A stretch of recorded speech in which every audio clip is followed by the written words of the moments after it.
네, 안녕하십니까. 네, 오늘 시장 이슈 분석은 현대건설, GS건설 매수할까 또는 매도할까에 대해서입니다. 네, 자, 방송 시작하기 앞서서 여러분 구독, 좋아요, 알림 설정 꼭 부탁드리겠습니다. 네, 꼭 한번 눌러주세요. 네.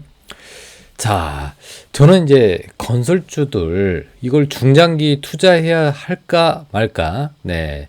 건설주 중장기 투자 여부에 대해서 좀 말씀을 드리고 싶은데요.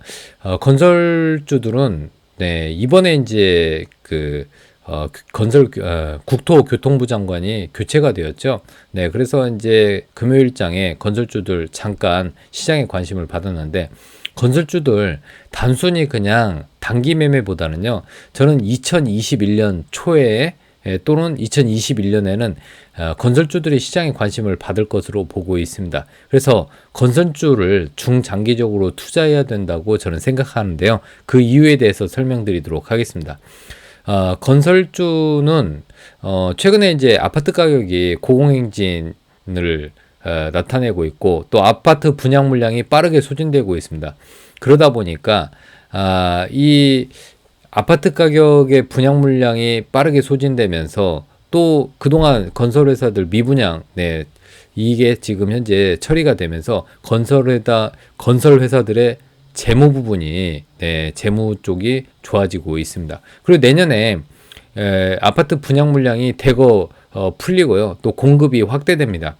내년에는 또 제3 신도시 이슈도 있기 때문에 건설회사들은 어떻게 보면은 내년이 대목으로 접어든다고 저는 보고 있습니다. 그리고 최근에 분양가 굉장히 높죠. 네, 분양가가 이렇게 높은 것은 마진율이 증가한다는 부분입니다. 네, 그리고 2021년하고 2022년에 서울시장하고 부산시장 보궐선거가 있습니다. 그리고 2022년은 대선이 있죠. 이런 그 선거 기간에는요, 일단은 일자리도 많이 만들어야 되고 또 경기 체감도 좋게 만들어야 됩니다. 그렇다면은 SOC, 뭐 도로, 철도, 뭐 그다음에 이제 대규모 주택 사업 이런 것들을 통해서 일자리를 많이 만들어내야 됩니다. 그래서 저는 그리고 이제 이런 건설주들은 또 정책주에 또 포함이 됩니다. 뭐 도시재생부터 해서 뭐 제3 신도시부터 해서 이렇게 사업이 굉장히 많이 확대될 가능성이 높습니다. 어느 시기에요? 선거가 있는 시기에 이런 현상이 발생을 합니다. 그래서 결론적으로는 일자리 창출하고 미분양 물건이 소진되면서 그러니까 이제 건설회사들은요 일자리는 일자리대로 중요하고 또 미분양 물건을 올해 많이 해소를 시켰다고 합니다. 그러니까 부실을 많이 제거를 했죠. 미분양이 많이 남았다는 것은 그만큼 건설회사들이 떠안는 부채가 많았다는 부분인데 올해는 그 부분이 많이 해소되었다고 보고 있습니다. 그리고 지금 유가가 지금 바닥이죠. 유가가 서서히 회복이 되면은 해외 수주가 다시 증가할 가능성이 높습니다. 해외 수주 증가 가능성이 있죠. 어디로부터? 중동으로부터요. 자, 그리고 건설회사들은요, 그동안 막대하게 벌어들인 이 자금을 통해서 새로운 사업을 그러니까 다양한 신사업을 본 사업하고 연계를 했고요. 그래서 어떻게 보면은 새로운 성장 동력을 확보하게 된 것입니다. 조금 이따가 말씀드리겠지만은 현대건설은 뭐 신재생에너지 쪽, 이런 그 수소 관련된 신재생에너지 사업을 또 하고요. GS건설은 배터리 재생 산업을 하고 있고요. 태영건설은 뭐 아시다시피 이 뭐 폐기물 처리 관련 신사업을 하고 있고요. 이렇게 건설 회사들이 벌어들인 막대한 수입을 가지고 새로운 신사업을 진출한다는 부분이 성장 모멘텀을 장착하는 좋은 부분이라고 할 수 있습니다. 외국인과 기관이 선호하는 종목은요, GS건설, 대우건설, 현대건설, 그리고 HDC, 현대산업개발이라고 할 수 있고요. 일단은 이번에 국토교통부 장관 변창흠 국토교통부 장관으로 교체가 되었죠. 그래서 아무래도 아파트 공급 정책의 변화 가능성이 일단은 보이고 있습니다. 아마 기대를 해봐도 되지 않을까 싶네요. 자, GS건설 매수할까? 네, 한번 GS건설에 대해서 알아보도록 하겠습니다. GS건설은 국내 주택사업 그리고 해외사업 중심으로 해서 다양한 신사업을 추진하고 있습니다. 최근에는요, 폴란드 다누드, 영국의 엘리멘츠라는 해외 모듈러 업체를 인수를 했고요. 이게 올해부터 2020년 올해부터 실적에 반영될 전망입니다. 네, 2차전지 재활용 사업을 추진하고 있고요. 프리캐스트 콘크리트 사업을 신사업으로 진행을 하고 있습니다. 그리고 자회사 GS 이니마를 통해서요, 5만의 대형 사업을 수주를 했습니다. 그리고 2019년 16,616세대에서 올해는 29,000세대, 네, 16,616세대에서 올해는 29,000세대 주택 부문에서 마진율이 개선되고 있습니다. 네, 이렇게 다양한 신사업이 전개되고 있고 2021년 주택 부족으로 인해서 앞으로 분양 사업도 여전히 호조세를 나타낼 전망입니다.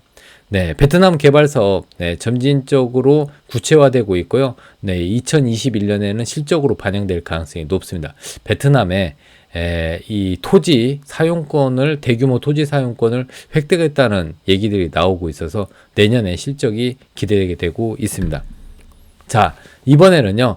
네, 현대건설인데요. 현대건설 매수해야 될까? 네, 저는 현대건설 굉장히 괜찮다고 생각이 되고 있습니다.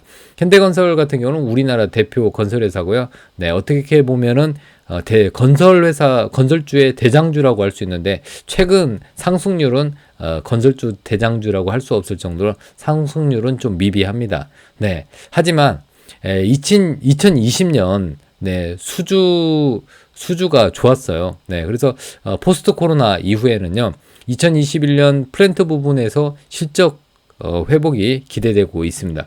그리고 꾸준하게 뭐 주택 수주 사업을 하고 있죠. 분양 사업도 잘 되고 있고요. 힐스테이트 네, 브랜드가 굉장히 이 브랜드가 좋아지고 있습니다.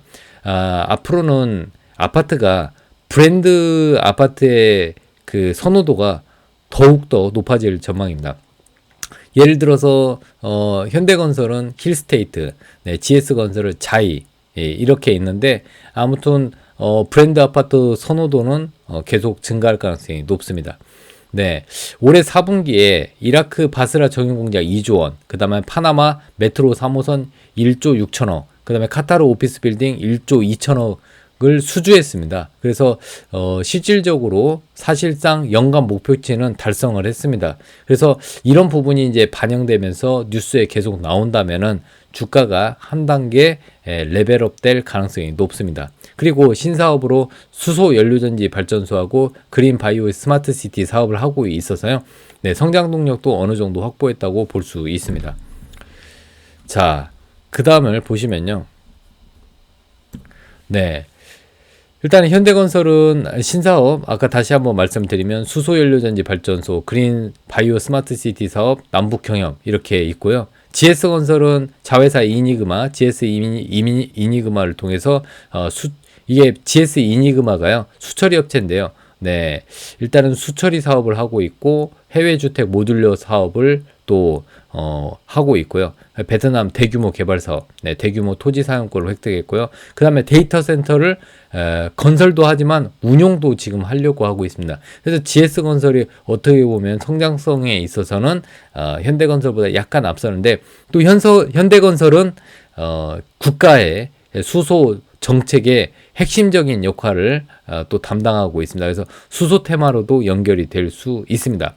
자, 마지막으로 삼성 엔지니어링은 네, FED, 네, EPC 연기에서 수주를 하고 있는데요. EPC 사업 쪽은 뭐 아시다시피 기술력이 있고 또 끈기가 있어야 됩니다. 네, 삼성 엔지니어링이 강점을 지니고 있고요. 멕시코 정유시설을 수주했고요. 말레이시아 또 이 사업도 수주를 추진 중에 있습니다. 그래서 올해 좋은 결과가 나올 것으로 보고 있습니다.